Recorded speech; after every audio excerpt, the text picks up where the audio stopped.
The pen was still in my hand when my daughter-in-law walked in. I had just signed the last page. I set it down on the kitchen table and looked at it for a long moment before I slid it into the envelope. Nobody knew what was in that envelope.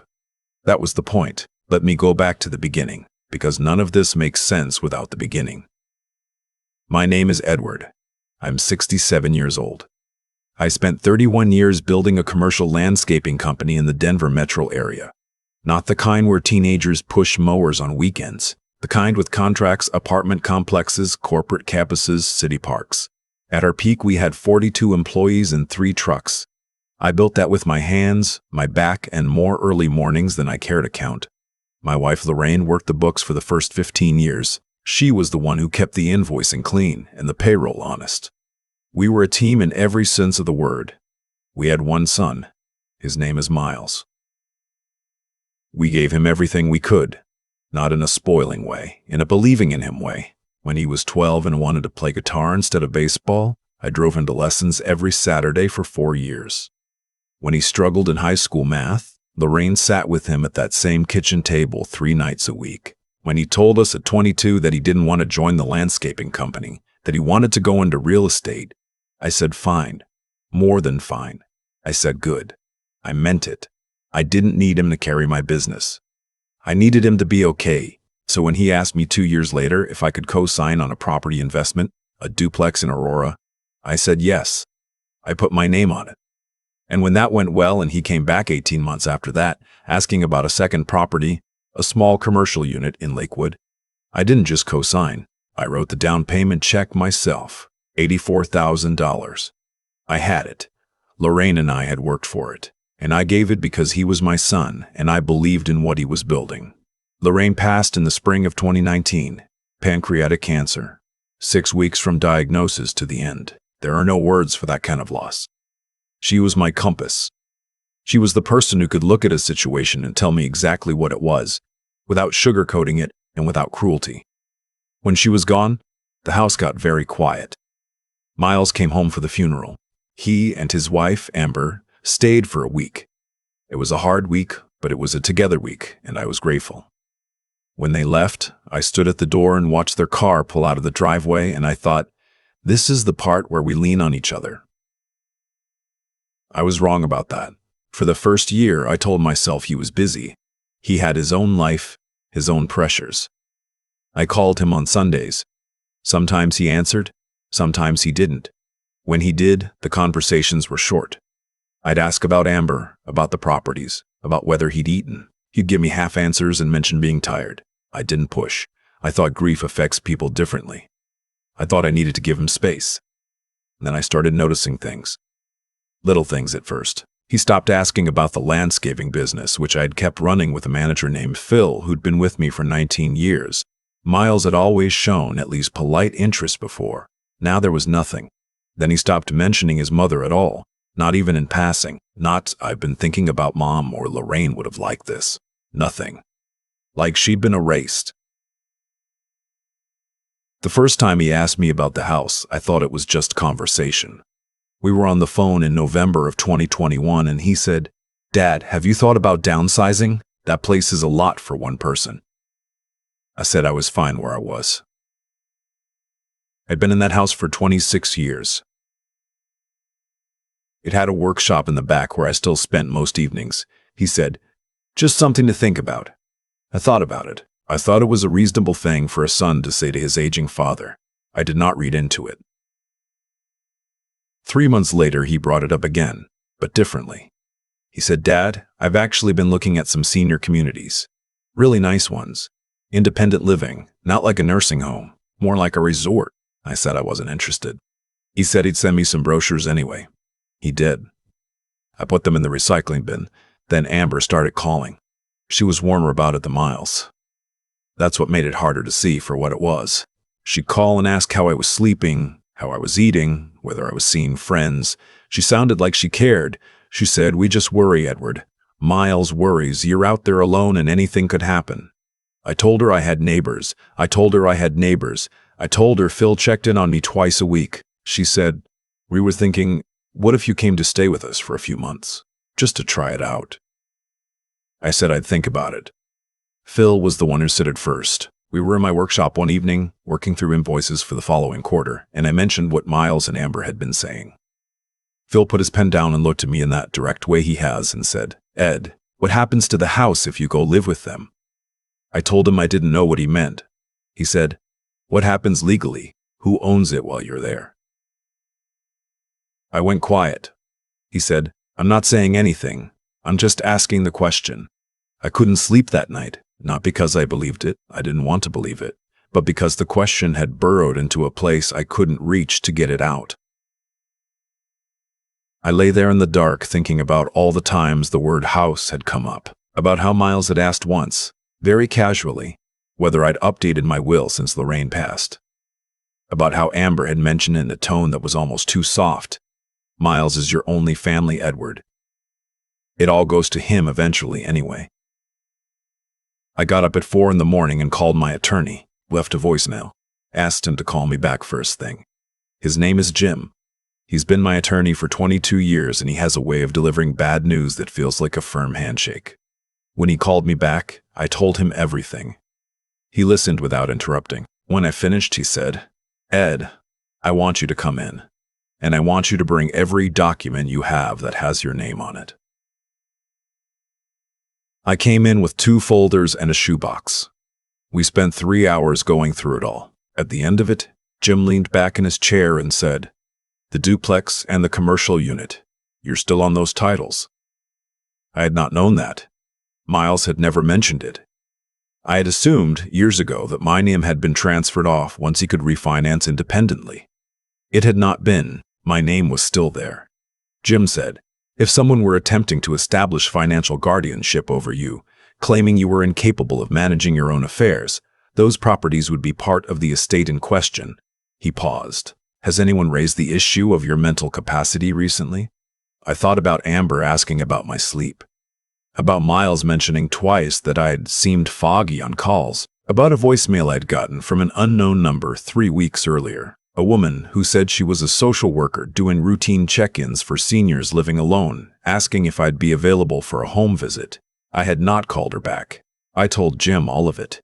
He was quiet for a moment. Then he said, "Ed, I'm going to recommend you do a few things, and I'm going to recommend you do them quickly and quietly." I listened to every word. I didn't say anything to Miles. That was the hardest part. Not the documents, not the logistics, but the silence. Every time he called that month, I answered in the same way I always had. I asked about Amber. I said I was sleeping fine. I mentioned the workshop. I performed normalcy like I was playing a role I had played my whole life, which in some ways I was playing a role I have played my whole life, which in some ways I was.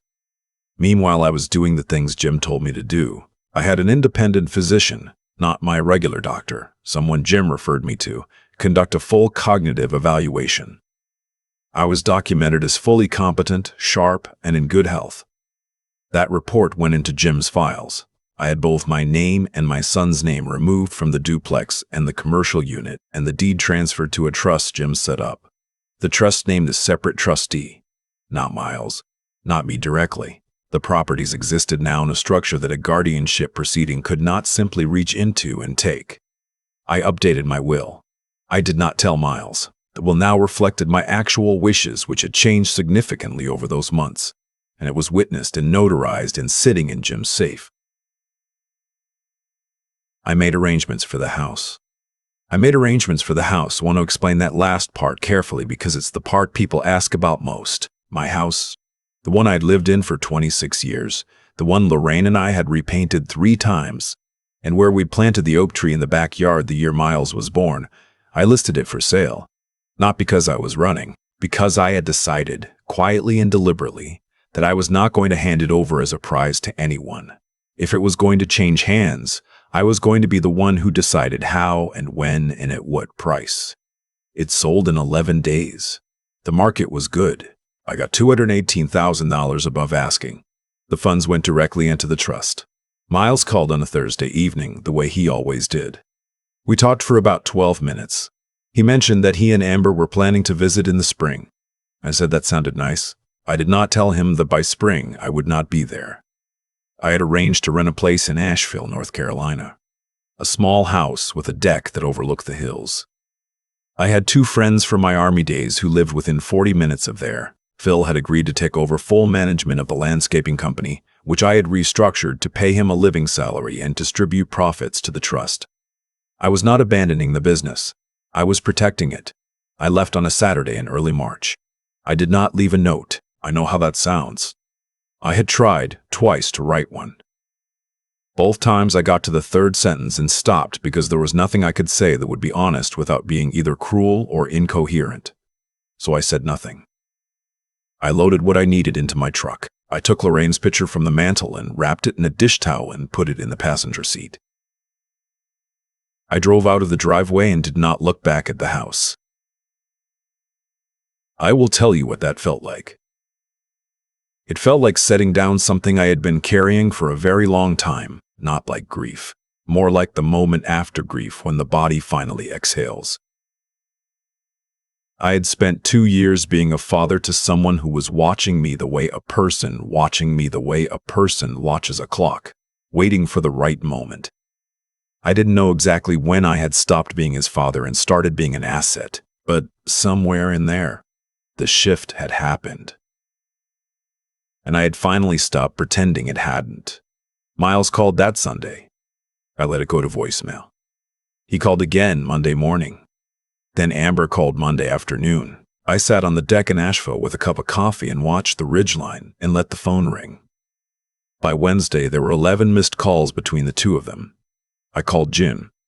He told me that Miles had reached out to his office asking about the property titles. Jim told him, professionally and correctly, that he was not able to discuss his client's affairs. Miles had apparently become upset. Jim said it calmly, the way Jim says everything. He said, "Ed, everything is in order. You haven't done anything wrong. You have every right to live wherever you choose." I knew that, but it mattered to hear it. The first week in Asheville, I didn't do much. I unpacked slowly. I walked in the mornings along a trail that ran through the trees behind the rental, just far enough to feel the ground and not think about anything specific. My friend Dennis came over on the 4th day and we sat on the deck until dark, talking about nothing important. It was the most comfortable I had felt in 2 years. Miles sent an email in the 3rd week. It was long. I read it once. He said I was being irrational. He said he was concerned about my mental state. Those exact words, and that he was exploring his options. He said that what I had done with the properties was financially reckless and that he was going to consult his own attorney. I forwarded it to Jim without responding. Jim told me the cognitive evaluation would hold up. The trust structure was sound. There was no legal avenue for Miles to contest my competence based on financial decisions I had made with full documentation and professional guidance. He said, the evaluation was thorough and dated before any of these transactions. Anyone looking at this timeline is going to have a very hard road. I appreciated Jim more in those months than I had in 22 years of working together. Miles did not follow through on the attorney threat.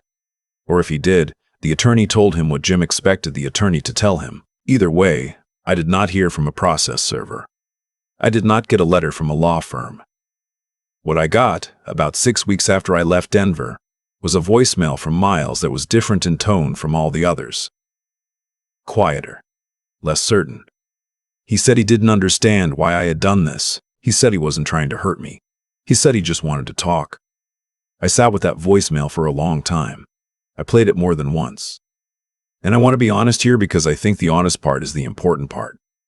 There was a version of me that wanted to call him back, that wanted to believe the quieter voice was the real one, that the Amber visits and the guardianship conversations and the social worker call had all been a misunderstanding, a collision of clumsy caring and bad timing, and nothing more sinister than that. But I had spent 31 years in business reading people.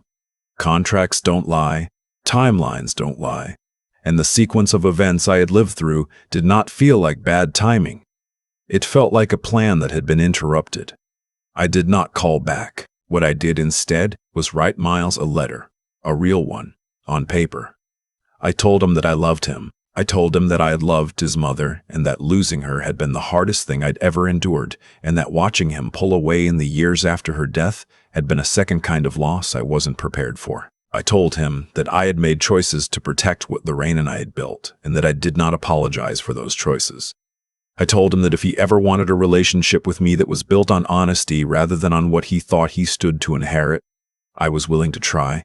I told him he could reach me through Jim's office. I sealed the envelope. I put a stamp on it.